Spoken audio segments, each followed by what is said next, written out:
A new South Carolina-built tech tool is helping speed up justice. It's called LawLens, and it's already cutting legal search time from 12 minutes to just 30 seconds. Well, here to share what this means and how it works is Ari Goodstein, founder and CEO of LawLens. Glad to have you with us. Glad to be here, Layla. Pleasure to meet you. Yes, and bum foot and all. Absolutely. You made it here. I did. I did this trying to get to y'all. I know. Nothing was going to stop me. Nothing's going to stop you. I love right. it.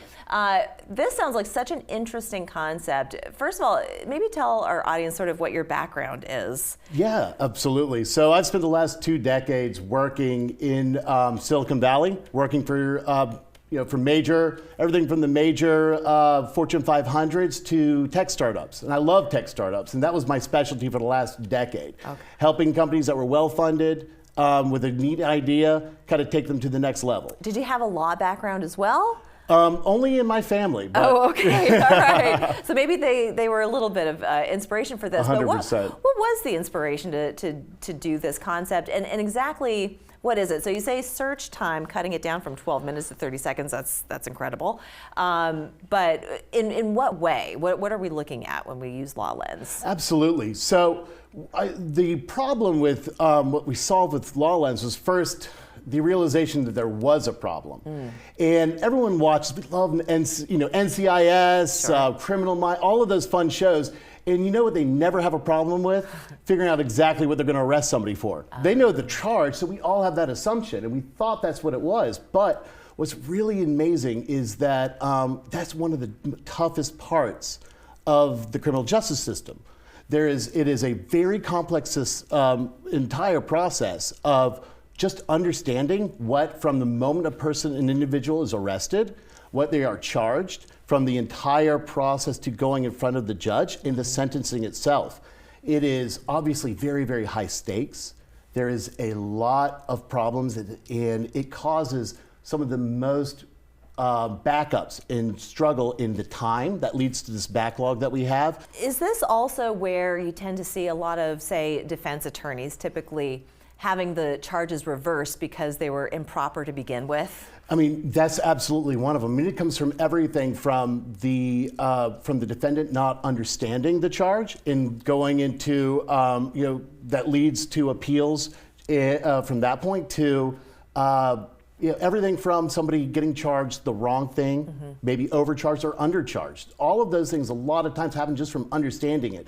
And it really makes sense when you think about it, because there are over 3,500 criminal codes in South Carolina alone. Wow. And when we start to see that, there are just little elements within the statute, within the actual governing, that is hard to understand, because if you don't have a law degree, right, or you don't spend your whole time reading the 3,500, the thousands of pages. Yeah. So what LawLens did was we need a way that anybody can go in and understand what should be charged, what they're being charged with, or because every instance has its own nuances, right? Every instance has its own nuances. So someone gets arrested, and then you have X, Y, Z. These are the 3 things that have been documented as to the reason why they were arrested and taken into custody. And then, would you take those elements and plug it into LawLens, and it'll pop up exactly what charges should be applied? Well, even easier than that. Okay. Everything of what we wanted to do was about the user experience. So we made it feel like Google. So you can type in the elements, you can type that way, you can type in the number, you can type in, you can really type in anything like you would with Google. We wanted it to be fast. Everything about LawLens is built on accuracy, confidence, and speed. And so we really did imagine that in any scenario. I think the most extreme one we could have thought of was say a law enforcement officer, a younger rookie, let's say they are out on their own for the first time, they're getting called on a domestic violence. And they arrive on the scene, and there is a crime, there are crying children, there is somebody handcuffed on the ground, very aggressive, and a very, very scared parent and partner. And in those moments, you have to be able to console, restrain, and make all the right decisions. And if you get the sentencing wrong there, just get this understanding, if you get the wrong domestic violence charge at that moment, that dangerous person could be out the next day to finish the job. And that happens a lot, yes. In fact, we've had over 24,000 searches on LawLens right now. That's getting close to 20,000 cases this year since we started. Okay. And the majority of the cases that we deal with, that we see coming through, it's domestic violence. Is it? Yeah. Yes, it Domestic violence here in the state of South Carolina is terrible. It's shameful. We've talked about this in previous segments on this show as well.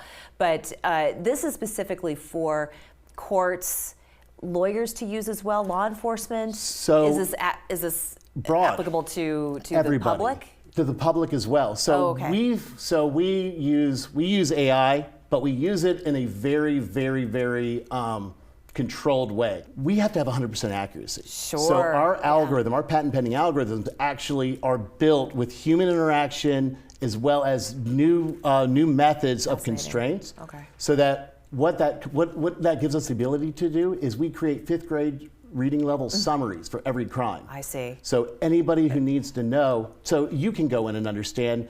Hopefully anybody who needs it, but that has allowed everybody within the criminal justice system access to the same data. So it's a legal research tool in many cases. Absolutely. Wonderful. All right, so people can just go to LawLens. LawLens.com. Okay, yep. Wonderful. Ari, thank you so much for sharing with us. Layla, it's been a pleasure. Thank you. We'll be back after this.